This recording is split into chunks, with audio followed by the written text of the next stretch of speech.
Sir అదేవిధంగా శుక్రమహాదశ నడుస్తుంది అంటా ఉంటారు సార్. అంటే ఇప్పుడు ఏలినాటి శని ఉన్న వాళ్ళకి శుక్రమహాదశలోకి వాళ్ళు రావాలంటే కూడా దానికి కూడా ఏదన్నా మనం అదృష్టరత్నం పెట్టుకునే ఛాన్స్ ఉంటుంది. అసలు అసలు జాతక మనం పరంగానే వస్తుందంటారా? అసలు మనం ఇచ్చేది శుక్రశేత్రత్నం. శుక్రశేత్రత్నం అంటే ఏంటి?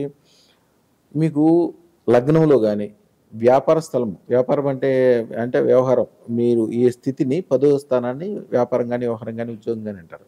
అలాగే ఆస్తుల స్థానం 9వది ఆస్తుల స్థానం. వీళ్ళకి సంబంధించిన ఏ పని ఉన్నా, ఏ వ్యవహారం చేసినా కూడా ఆ ఏరియాలో ఒక్క శుక్రుడు ఉంటే చాలు. ముఖ్యంగా 11th ప్లేస్లో 11th ప్లేస్ని అంటే జాతక చక్రంలో 11th ప్లేస్ని లాభస్థానము అంటారు. లాభస్థానంలో శుక్రుడు ఉంటే వాళ్ళకి తిరుగులేదు. ఎందుకని? ఒక ఇంత అమెరికన్ డైమండ్ రాయి తీసుకుంటే దాని ఖరీదు వచ్చి 100 నుంచి 500 వరకు ఉండొచ్చు. అదే అంతే సైజు డైమండ్ తీసుకుంటే దాని ఖరీదు 10 కోట్ల నుంచి 100 కోట్ల రూపాయల వరకు ఉంటుంది. ఎంత డిఫరెంట్ ఎక్కువ ఉంటుందో చూడండి. దాని ఖరీదు కానీ, దాని వ్యవహారం కానీ ఎంత టాప్ లెవెల్ ఉంటుంది. అంటే వీళ్ళు కూడా శుక్రదశ ఉన్నోళ్ళు కూడా టాప్ లెవెల్ పనులు చేయగలుగుతారు, ఎక్కువ ఆదాయం వచ్చే పనులు చేయగలుగుతారు, తక్కువ శ్రమ ఎక్కువ ఆదాయం, మైండ్ ఎక్కువ పనిచేస్తాయి.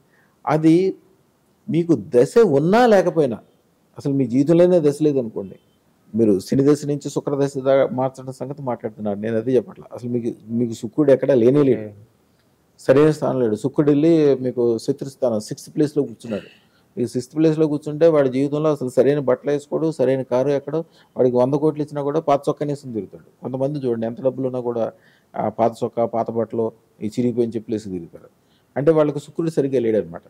కొంతమందికి ఏం లేకపోయినా కూడా వాడు 50,000కి ఉద్యోగం చేసేవాడు కూడా మంచి బట్టలు వేసుకుంటాడు, గడ్డం వ్యవహారం మంచిగా నీట్గా చక్కగా ప్రొఫెసర్ లాగా కనిపిస్తాడు. వాళ్ళకి శుక్రుడు సరిగ్గా ఉన్నట్టు. అది కేవలం శుక్రశ్వేతరత్నం, ఈ అదృష్టరత్నాల్లో ఒక రత్నం పెట్టుకోవటం వలన ఆటోమేటిక్గా వాళ్ళకి చెందుద్ది. ఎవరికైనా నా దగ్గరికి వచ్చాక నేను అదే చెప్తాను, వచ్చిన తర్వాత మీరు ఒక ఫోటో తీసి పక్కన పెట్టుకోండి, 9 రోజుల తర్వాత ఇంకో ఫోటో తీసి పక్కన పెట్టండి. 2 ఫోటోలు చూస్తే మీరు ఆశ్చర్యపోతారు. 9 రోజుల క్రితం మనం ఎట్లా ఉండేవాళ్ళమా, ఈ కళ్ళు అంతా ఎట్లా ఉండి, మొహం అంతా పట్టుకుండి, బట్టలన్నీ ఎట్లా ఉండి, మైండ్ అంతా ఎట్లా ఉండేది అనుకుంటారు. అప్పటికప్పుడే మారిపోతారు. శుక్రదశ ఆటోమేటిక్గా రావాలంటే అదృష్టరత్నం అన్నమాట.